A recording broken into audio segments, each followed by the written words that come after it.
अगर आईएएस बनने के लिए, आईपीएस बनने के लिए सैक्रिफाइस करना नहीं पड़ेगा, अगर उसके लिए आपको त्याग नहीं करना पड़ेगा, तो आज पूरे इंडिया में हर घर में आपको आईएएस आईपीएस मिल जाएंगे.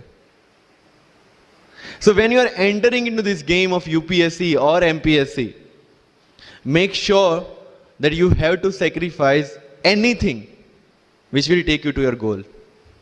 लेकिन प्रॉब्लम ये है कि हमें टेंशन होती है, यार दोस्त की एंगेजमेंट है, उसकी बर्थडे पार्टी है, उसकी शादी है, अटेंड नहीं करूंगा तो बोलेगा मैं तेरी शादी में नहीं आऊंगा, एंड ऑल.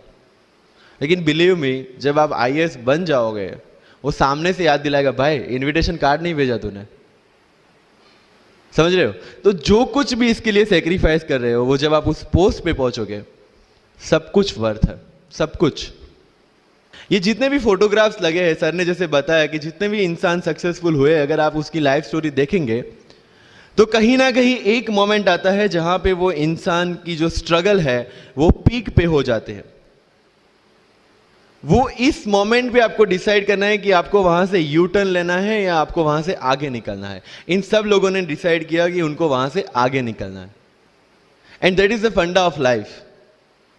सक्सेस उन्हीं को मिलता है जो इस स्ट्रगल वाले मोमेंट से आगे निकलने की सोचता है.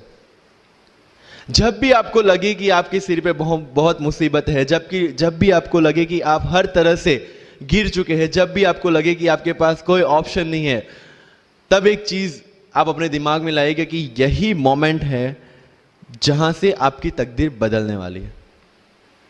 क्योंकि डायमंड जो होता है वो जितना ज्यादा घिसता है उतनी ज्यादा उसकी वैल्यू होती है. सोना जो होता है वो जितना ज्यादा तपता है उतनी उसकी वैल्यू होती है. अगर आप जिंदगी में तप रहे हैं, अगर आप जिंदगी में घिस रहे हैं, अगर आपको लग रहा है कि आप हर तरह से मुसीबतों में गिरे हुए हैं, तभी आपकी जो वैल्यू है वो बढ़ने वाली है. और यही मेरा एटीट्यूड रहा है. लोग बोलते हैं कि तुम्हारी फाइनेंशियल कंडीशन ठीक नहीं थी, पापा इलेक्ट्रिशियन थे, मम्मी हाउसवाइफ थी, डायमंड के कारखाने में काम करती थी, उसके बाद उन्होंने मैरिज में रोटियां बनाने का काम किया और उस तरह से मैं पढ़ा. लेकिन जब मुझे पूछा जाता है कि ऐसी कौन सी चीज है आपकी लाइफ में जो आप बदलना चाहते हो, एंड आई सेड नथिंग. क्योंकि अगर वो चीजें नहीं होती मेरी लाइफ में तो शायद आज आपके सामने मैं नहीं होता. तो अगर लाइफ में प्रॉब्लम्स है, अगर लाइफ में स्ट्रगल है, जैसे सर ने बताया struggle is a part of life, and I strongly believe in that. क्योंकि अगर हम दिल्ली में थे, मेरे दोस्त के साथ में निकला बाहर घूमने, तो बोलता है यार ऐसी लाइफ चाहिए, कोई मगजमारी नहीं, आराम से बैठते हैं पूरे दिन एसी वाले कमरे में, बहुत सारे पैसे हैं और कोई टेंशन नहीं, ऐसी लाइफ चाहिए मुझे. मेरे पास ऑप्शन है. बोलता क्या? बोला देख सामने एटीएम का रूम दिख रहा है, एसी वाला कमरा है, बहुत सारे पैसे, कोई मगजमारी नहीं, जॉब ले ले. क्यों आईएएस आईपीएस में दिमाग खराब कर रहा है? अगर स्ट्रगल नहीं चाहिए तो you have to compromise with that life. जब भारत वर्ष का सपना चंद्रगुप्त ने देखा, चाणक्य ने देखा, और उस भारत वर्ष को बनाने के लिए जब ये संघर्ष जारी था, और तब राजा धनानंद की डॉटर दूरदराज से चंद्रगुप्त को प्यार हो जाता है, और जब चाणक्य उनको बोलते कि नहीं तुम्हें उससे दूर रहना है, और तब चंद्रगुप्त बोलता है आचार्य कभी कभी सोचता हूं कि जिंदगी में या ये भारत के सम्राट बनने के लिए इतना त्याग, इतना बलिदान ना देना होता तो. और तब चाणक्य रिप्लाई करते हैं तो हर कोई भारत का सम्राट होता. This is the fundamental rule of life. UPSC सिर्फ आपका नॉलेज चेक नहीं करता. Make it very clear in your mind. जैसे सर ने बोला, it's a game of wisdom. आपको पहले ऑफिसर बनना पड़ेगा यहां से. यूपीएससी का काम तो सिर्फ थप्पा लगाना है कि हाँ ये ऑफिसर बन गया. जितने भी आईएएस आईपीएस ऑफिसर्स को आप मिलोगे, you will realise this thing कि ऑफिसर वाली क्वालिटीज इसमें पहले से है. आप जब प्रिपरेशन स्टार्ट करते हैं तभी से समझ लीजिए कि आपकी आईएएस और आईपीएस की ट्रेनिंग भी स्टार्ट हो गई. बिकॉज जो क्वालिटीज आपको चाहिए as an officer, as an IAS, as an IPS, क्या क्वालिटीज चाहिए? फर्स्ट ऑफ ऑल कॉन्फिडेंस, कि जब आप उस सीट पे बैठते हैं आपके सामने कोई भी क्वेश्चन आएगा, you will be able to handle the issue. ये कॉन्फिडेंस लेके आपको उस सीट पे बैठना है. यही कॉन्फिडेंस चाहिए when you start the preparation. Decision making, अगर हर एक टॉपिक पे आप हर एक कोई को पूछने जाते हैं भाई इसमें कौन सी बुक पढूं, इसमें क्या पढूं, इसमें क्या करूं, then you are not suitable for this exam. आज मेरे पास काफी मैसेजेस आते हैं, sir please give me your strategy. I am sure आप में से काफी लोगों ने किसी टॉपर्स को पूछा होगा please share your strategy. Why? हर एक की स्ट्रेटजी अपनी खुद की होती है। अगर आज 990 लोग यूपीएससी में सिलेक्ट हुए तो यू विल गेट 990 स्ट्रेटजीज, क्योंकि हर एक की स्ट्रेंथ और हर एक की वीकनेस अलग है। You have to understand this. आप कभी डॉक्टर के पास जाते हैं बीमार होके और कभी डॉक्टर को यह बोला है सर जो आगे वाले पेशेंट को दी ना मुझे वही मेडिसिन चाहिए? डिड यू से लाइक दैट? नो, क्योंकि उसकी बीमारी अलग है, मेरी बीमारी अलग है। सेम चीज विथ यूपीएससी, आपकी स्ट्रेंथ और आपकी वीकनेसेस अलग है, किसी टॉपर की स्ट्रेंथ और किसी टॉपर की वीकनेसेस अलग है। Why should I walk on the same path, जबकि मुझे पता है कि वो मेरे लिए बना ही नहीं। I have to create my own path. मेरा यूपीएससी का जो बुक लिस्ट है वो अगर आप देखेंगे ना तो यू विल फाइंड कि ये completely out of the box book list है। मैंने कभी लक्ष्मीकांत नहीं पढ़ी। आई नो यूपीएससी फ्रेटर्निटी के लिए ये बहुत बड़ा स्टेटमेंट है। I never read Shankar IAS, I never read Yojana, I never read Kurukshetra. I didn't do writing practice for mains. मैंने मेंस में GS2, GS3, GS4 का एक एक पेपर, एक ऐसे और ऑप्शनल का एक एक पेपर लिखा है। That's all about my writing practice. Because I knew what are my strength and what are my weaknesses. Mains में 3 चीजें होती है, handwriting, speed and content. When I was so sure about my handwriting and my speed, why should I waste my time on writing the papers? Instead of that, I focused on improving my content. Getting my point? So if you are the aspirant की जिसको लगता है कि 3 घंटे में मेरे से paper finish नहीं होता, then go for writing practice. Then write as much as you can because you need that. But किसी टॉपर ने 50 पेपर लिखे हैं, 3 टेस्ट सीरीज ज्वाइन किया है, इसलिए मुझे भी करना पड़ेगा। No, that is not the rule in UPSC. किसी ने ये टेस्ट सीरीज ज्वाइन की, मैं वहां चला गया, किसी ने वो टेस्ट सीरीज की, मैं वहां चला गया। No, you have to create your own path and this was the biggest part of my UPSC preparation. सुनो सबकी, करो मन की। This is applicability of your mind, क्योंकि आपकी स्ट्रेंथ, आपकी वीकनेस आपसे ज्यादा अच्छा कोई नहीं जानता। आपके पेरेंट्स भी नहीं, आपका सबसे क्लोज टीचर भी नहीं। आपको 3 बार चीजें पढ़ के समझ में आती है, किसी को 5 बार पढ़ के समझ में आती है, किसी को 1 बार समझ में आ जाती है। But I want follow the same path जो आगे लोगों ने फॉलो किया है, वो मेरे लिए बना ही नहीं है। I have create my own path. Getting my point? Yes और नो? सो जो मजदूरी है वो सड़क पे एक इंसान 12 घंटे गड्ढा खोद के भी करता है और एक टॉप कंपनी का सीईओ भी 12 घंटे दिमाग चला के मेहनत करता है। लेकिन how he is different from that person on the road? Because he uses his mind. In UPSC we are suppose to do the same. मुझे पता चला कि भाई लक्ष्मीकांत मेरी मेंस की रिक्वायरमेंट फुलफिल नहीं करता। प्रीलिम्स जैसे सर ने बताया was not into consideration. I know कि उसमें सिर्फ एक ब्रिज क्रॉस करना है, एक हर्डल क्रॉस करना है। अगर मैं प्रीलिम्स में 180 भी लेके आया, 190, इवन 200 भी लेके आया, तो मेंस में तो मैं सबके बराबर ही खड़ा हूं।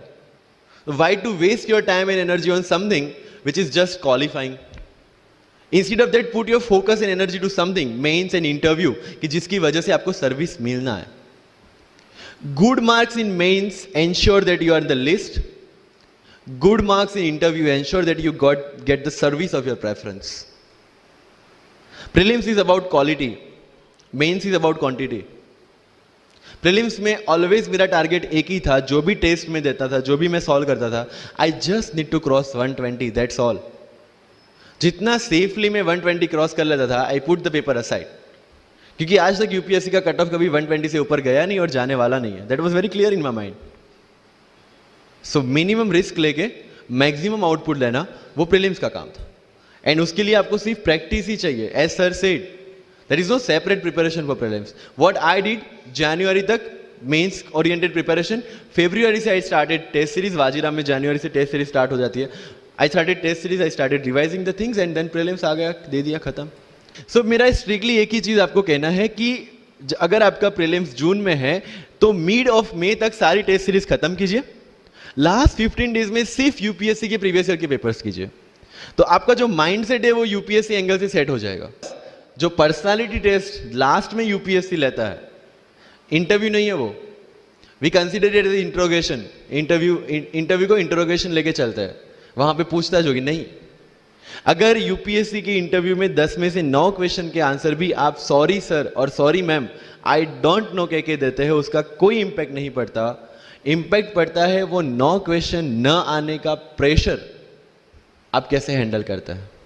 आपके पसीने छूट जाते हैं या आप वही टेम्परामेंट के साथ इंटरव्यू कंटिन्यू करते हैं। मार्क्स उस चीज के हैं, मार्क्स है आपकी सोच के। एक ऑफिसर के तौर पे जब आपको आईएएस या आईपीएस की सीट पे बिठाया जाएगा, how will you treat the citizens of this nation? What will be your attitude to each and every person who is going to come and meet you?